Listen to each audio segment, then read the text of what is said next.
Hi friend. मैं आज जो क्वेश्चन ले आया हूँ वो है, क्या डिक्लेरेशन की डिक्री एग्जीक्यूट हो सकती है। और उसके साथ दूसरा क्वेश्चन ले आया हूँ कि what is consequential relief civil matter में। इसको क्या अहमियत है, कॉन्सिक्वेंशियल रिलीफ को क्या क्या अहमियत है।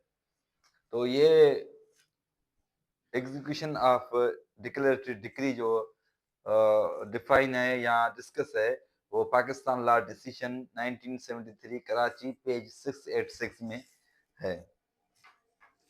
अब क्या एग्जीक्यूशन डिक्री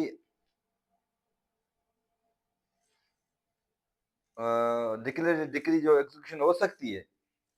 मेरा कहना है कि नहीं हो सकती। सिर्फ डायरेक्शन होगी वो दे सकती है। आप ये पहले नोट कर लें, फिर मैं आपको बताऊंगा कि रिलीफ 5 किस्म के सिविल मैटर में रिलीफ है। पहला रिलीफ है वो है पोजेशन। पोजेशन कैसे लिया जाता है। दूसरा रिलीफ है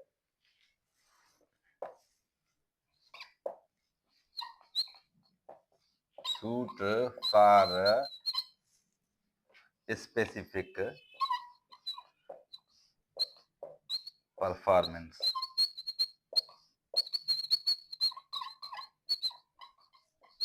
और तीसरा रिलीफ है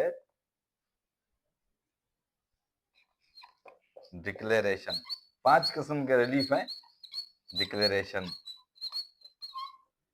ना, इससे इससे पहले है कैंसिलेशन। डिक्लेरेशन से पहले आता है कैंसिलेशन।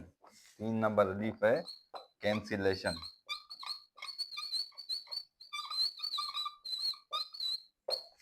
और चौथा नंबर रिलीफ है डिक्लेरेशन।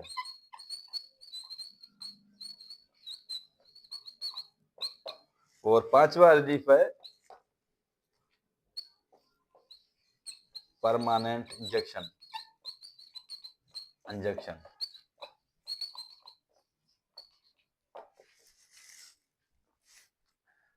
अब हम सिर्फ डिक्लेरेशन, ये 4 है, सेक्शन 43 में स्पेशल डिफेक्ट में आता है।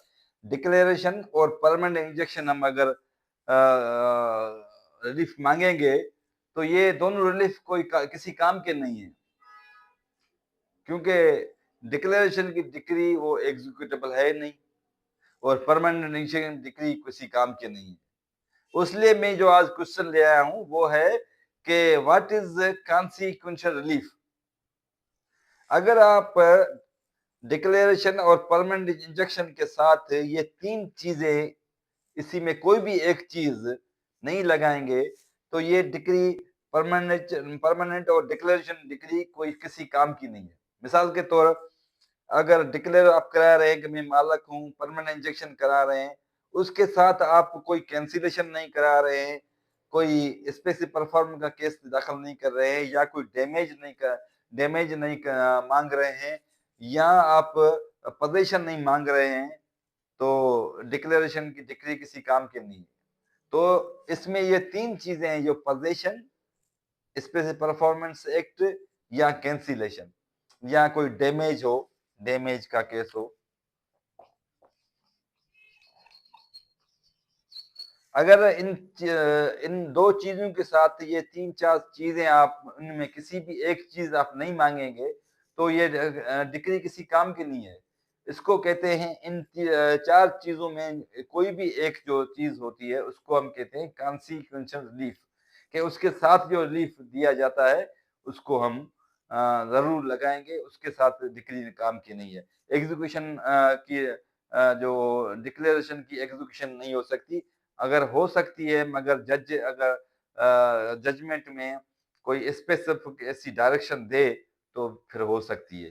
तो अब मेरा क्वेश्चन जो आपको समझ में आया होगा कि पोजीशन जो सेक्शन 8 ऑफ स्पेसिफिक एक्ट में लेंगे, सूट फॉर स्पेसिफिक परफॉर्मेंस ये सेक्शन 12 में होगा, ये 8 में होगा।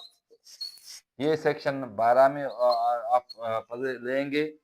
और कैंसिलेशन है वो 39 में होगा स्पेशल रिलीफ एक्ट में, डिक्लेरेशन जो है वो 42 में होगा और परमानेंट इंजेक्शन होगा 54 में। तो ये रिलीफ 5 रिलीफ है। 5 रिलीफ में अगर आप 2 रिलीफ ये जो मांगेंगे डिक्लेरेशन और परमानेंट इंजेक्शन, ये किसी काम के नहीं है और आपको इसके साथ ये पोजीशन परफॉर्मेंस या कैंसिलेशन या डैमेज ये आपको मांगने पड़ेंगे। उसके बगैर डिक्लेरेशन की डिग्री खाली एग्जीक्यूटेबल है ही नहीं। इस लॉ के तहत पीएलडी 1973 कराची 686 इसके तहत वो डिग्री किसी काम की नहीं है। तो ये है आज का मेरा क्वेश्चन थे ये है कि कॉन्सिक्वेंशियल रिलीफ क्या है? ये है consequential relief position permanent injection या कैंसिलेशन इन 2 डिग्री के साथ रिलीफ के साथ ये तीसरा रिलीफ आप कोई भी इनमें से एक ज़रूर माँगना चाहिए। अगर इनमें से आप एक नहीं माँगेंगे तो ये डिग्री डिक्लेरेशन और परमानेंट इंजेक्शन कोई काम की नहीं है। तो ये मेरा आज का क्वेश्चन है। मैं उम्मीद करता हूँ कि आपको समझ में आया होगा कि कॉन्सिक्वेंशियल रिलीफ क्या है। Thank you.